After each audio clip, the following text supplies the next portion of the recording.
Hi, this is Mike Denon. I'm the Vice Provost for Teaching and Learning, Dean of the Division of Undergraduate Education here at UC Irvine, and this is Conversations with the Vice Provost. This is where I sit down with colleagues, we talk about issues of interest to the UCI community, to Orange County, to the nation, and hopefully even the world as a whole.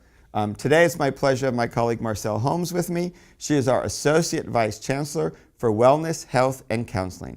Marcelle, welcome. Thank you for being here. Thanks for having me.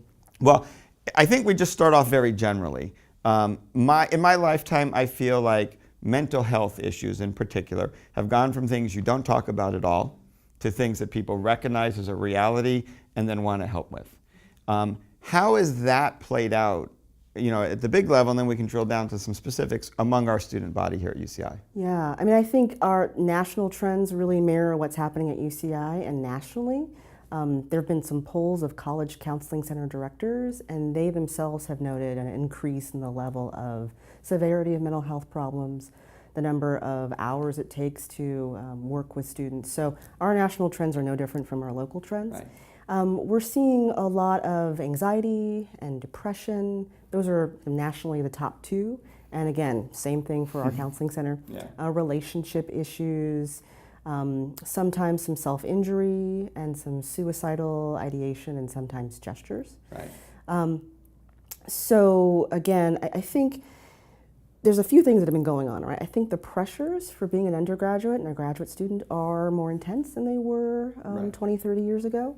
I think that medications have enabled students to come to college who maybe weren't able to come to college before. Okay. But with that ability to come to college, there's still a case management aspect that Right. needs to happen. I think that stigma around getting help is lessened, not at zero, but certainly Right. better than maybe it was a while ago. And so people come and they want to talk about their therapists to their friends and recommend certain therapists. Right. And it's a different landscape than it was a while ago, which is great for us.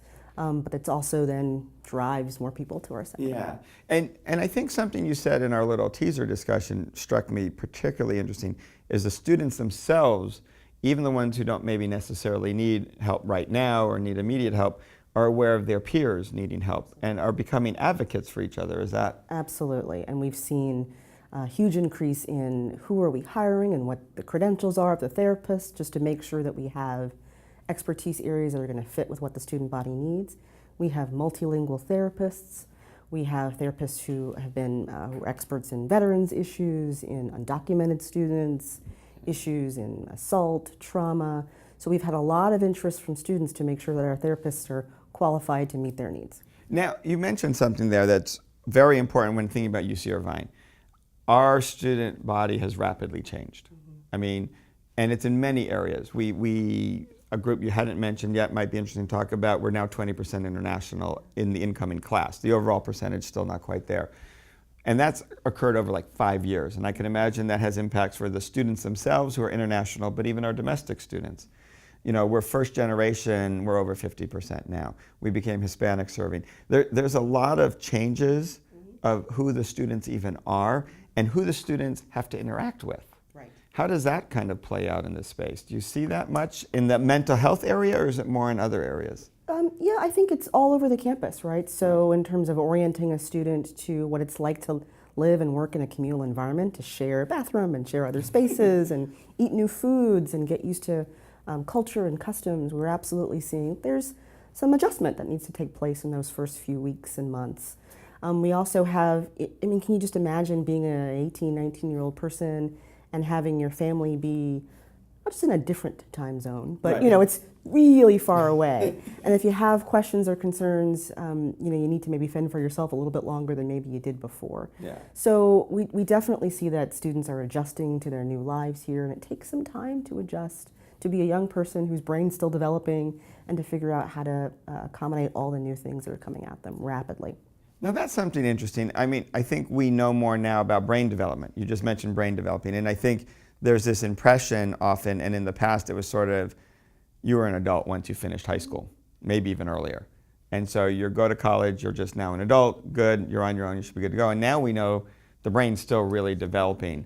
How does that kind of play out, the fact that we're more aware of that, right? Does that does that seem to help you guys in your job, or? Well, sure. I mean, I think that in terms of executive functioning and making decisions about what comes first, what should you do second, what should you do third, sometimes gets a little scrambled around and students need a little bit more help.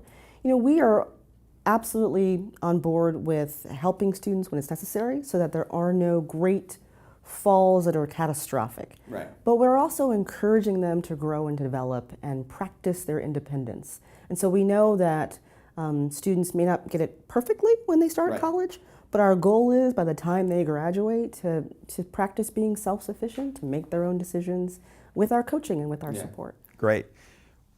Now, and as a faculty member, now I am a vice provost now. I'm still a faculty member, I claim, and I certainly spent 20 years doing that. How well are they, and I know we can't really generalize, I'm sure all faculty are different, but where in that space do you think we could help faculty understand these changes in this space? Where is there still room to improve? And even, why not, let's give faculty some kudos. Where have faculty been particularly helpful and exciting in this space?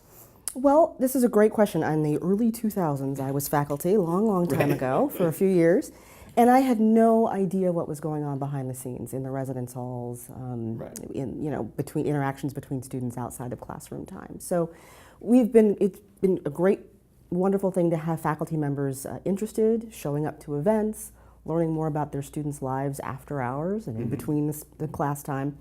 We've had great support from faculty members around disability issues. Okay. We've had some extremely cooperative professors who understand where to refer a student.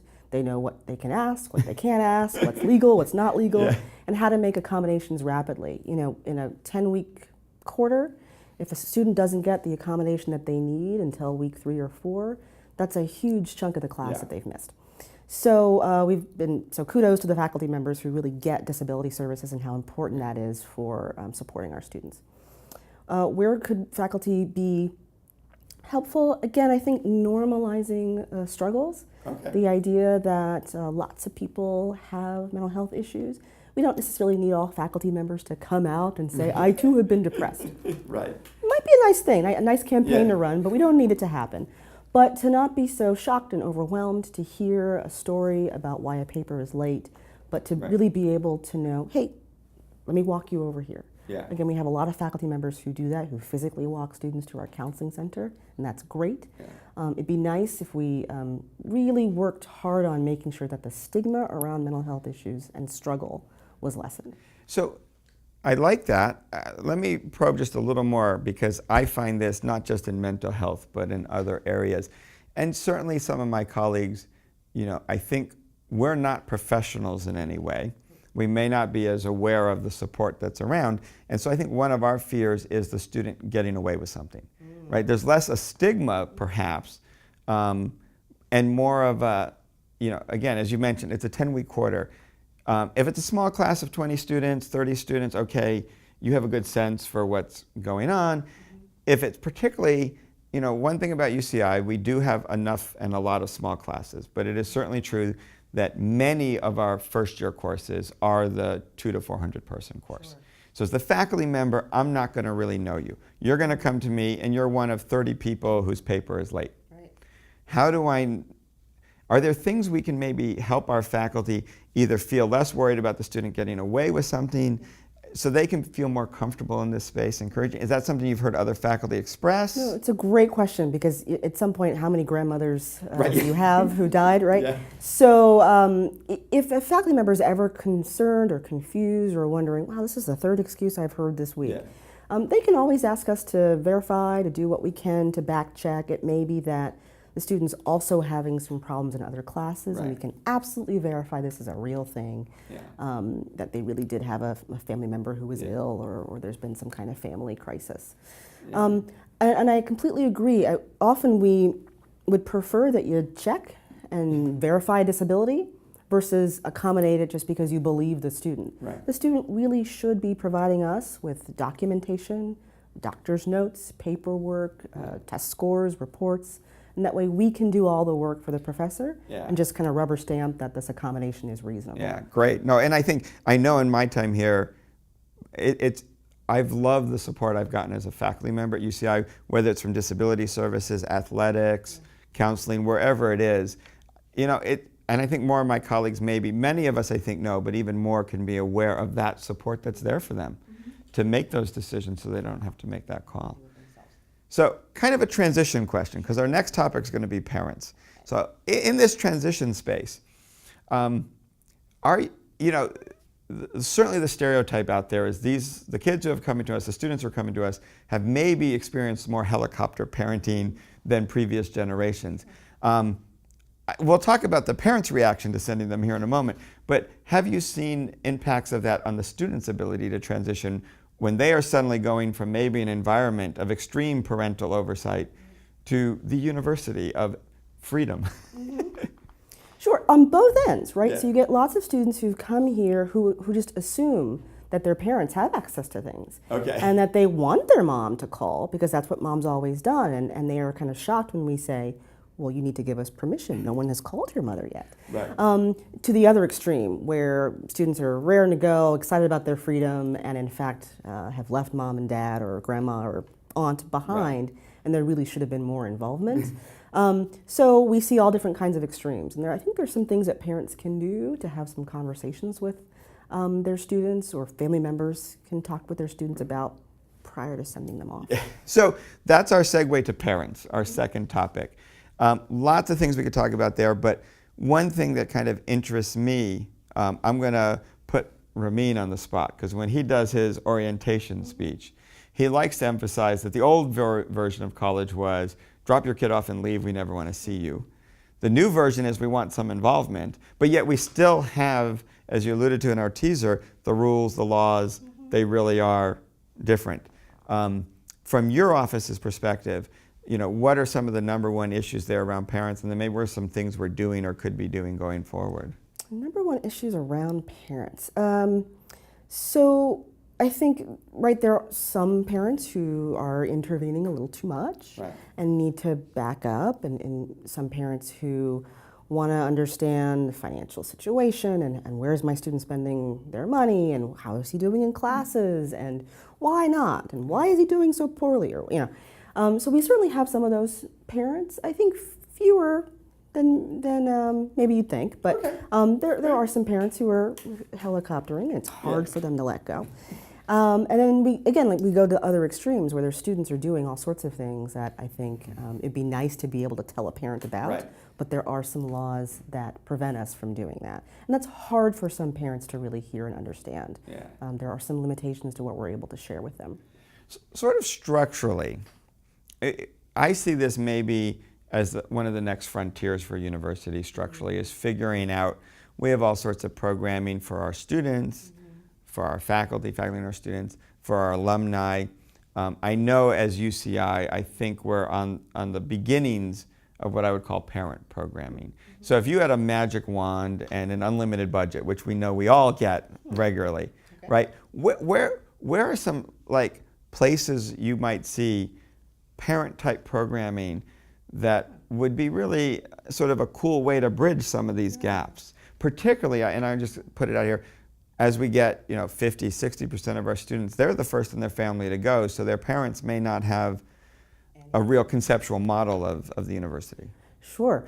I think it'd be interesting to talk to parents about giving their students their history, medical, okay. Psychiatric, mental health history.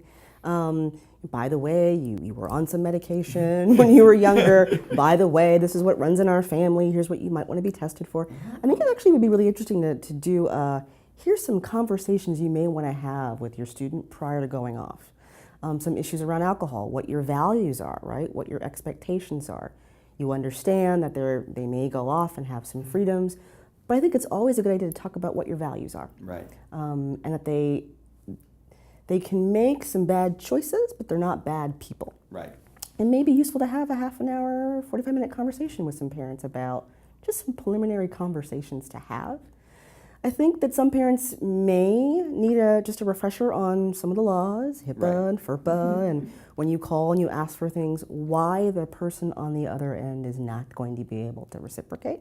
Yeah. That we can always hear, but we can't talk about your student. Right.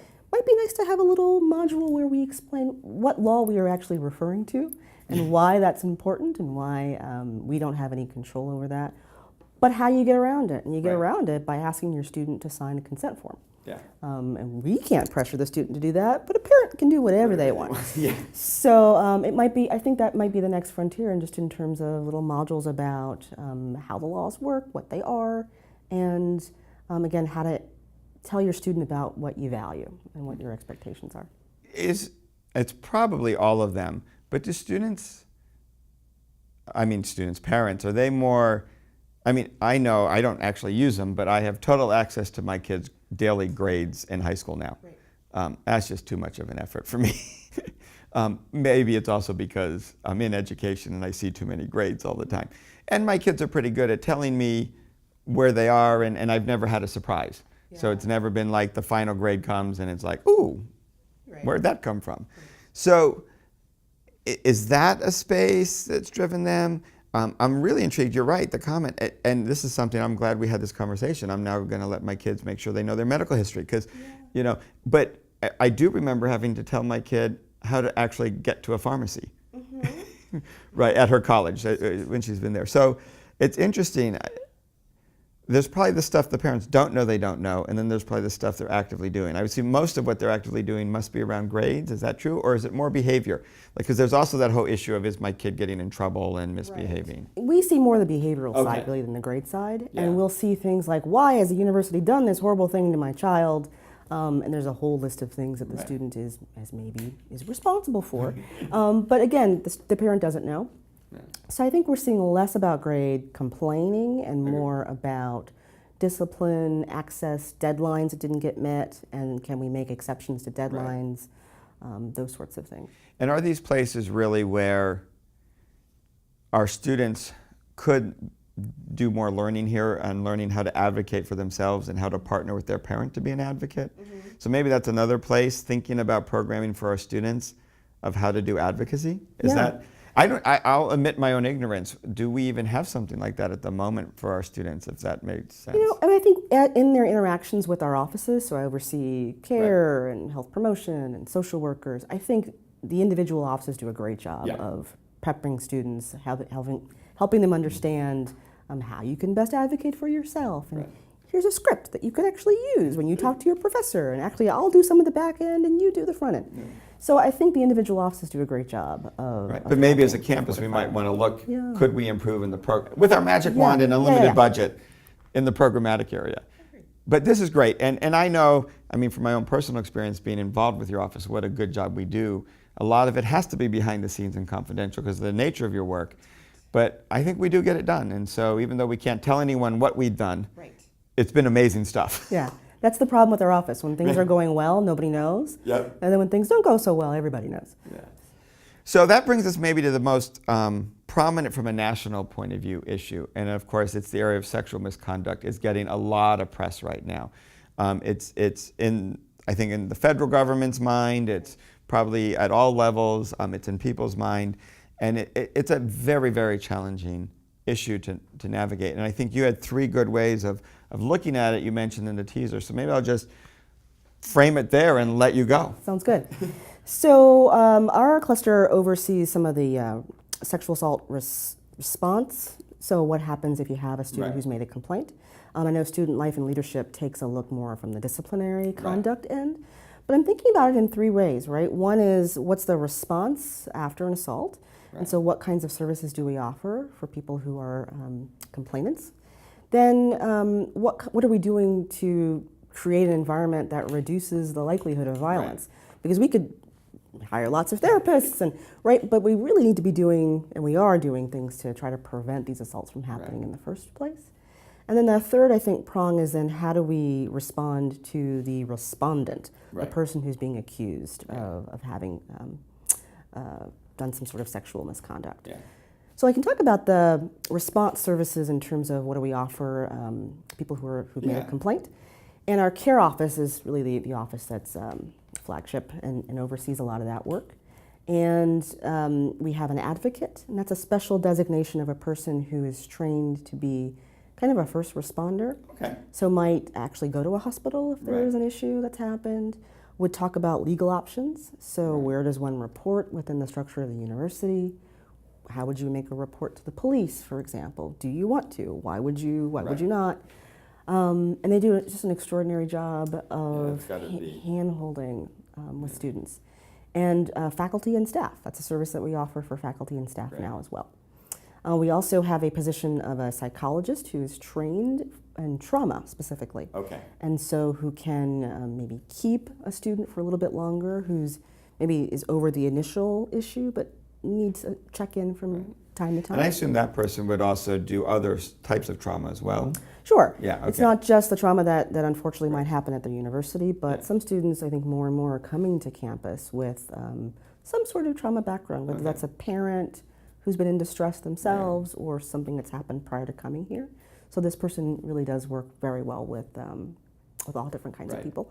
We are hiring for this right now. So the goal is that we'll have this new position in place soon. Then the other piece of it is then the prevention part. Right. And I think we work really well with the Greeks, with other different kinds of organizations, student groups, and classrooms to talk about what it means to be an active bystander. Oh, right? That's a good one, yeah. That there's a green dot training that we've rolled out on campus for these past couple of years, and it's very specific about all of us can do something. Now, some of us are not going to physically intervene at a party, but we may distract somebody, right, who we think doesn't mean somebody good. And so what do you do? How can you distract and use what you have to perhaps prevent? So in that area of prevention, I think there's been a lot more work just from watching my kids at the K through 12 before they get there. Have we seen those benefits, do you feel? And let me put it in a little twist on it. I mean, I think there's no denying that recent events in the national level have reopened lots of questions around bullying and violent behavior and attacks. How has that this year maybe been playing out, those two? And you can focus maybe first on, have you seen benefits accruing from the K through 12 and where are we now maybe? I think so. I think students are coming in far more aware of what can happen, about how this is unfortunately a pervasive problem across the country. So there's an awareness for sure. But there's still a freedom that gets unleashed when they come here that they often never really imagined. And so I still think that we are continuing to need to do education about consent. What does it mean to really consent to and going to our earlier comment, the brain isn't fully formed yet. There you go. So we're still in that training phase. And there's a discrepancy between what you imagine you would do, right, and then what you would actually do. Yeah. And I assume, you mentioned the Greek life, but I assume with housing and other areas, is there a place for this at all, do you think? Anywhere more embedded or more integrated maybe in the academic side? Are there things we can be doing there? Are there things happening nationally? I don't know that there is. That's just a question that came to me. It may be really we've got the right places where we're touching students, but... No, I think this notion of a trauma-informed campus is one that I've been kind of kicking around my head in recent months, and along with our director as well. Okay. And I think, again, it's not just about the care office that we send students to and we go, thank goodness you all exist, right? But this idea of what does it mean to be a trauma-informed campus? What does it mean to know that in a classroom you're going to have students who are not going to find some jokes funny, and who are going to maybe this idea of a trigger warning, although some folks think it's just a little too PC to be giving folks trigger warnings. But how that works and why that's really helpful in a classroom, to be able to spell out to a student, look, on week 3, we're going to be watching a video with some content that's really upsetting.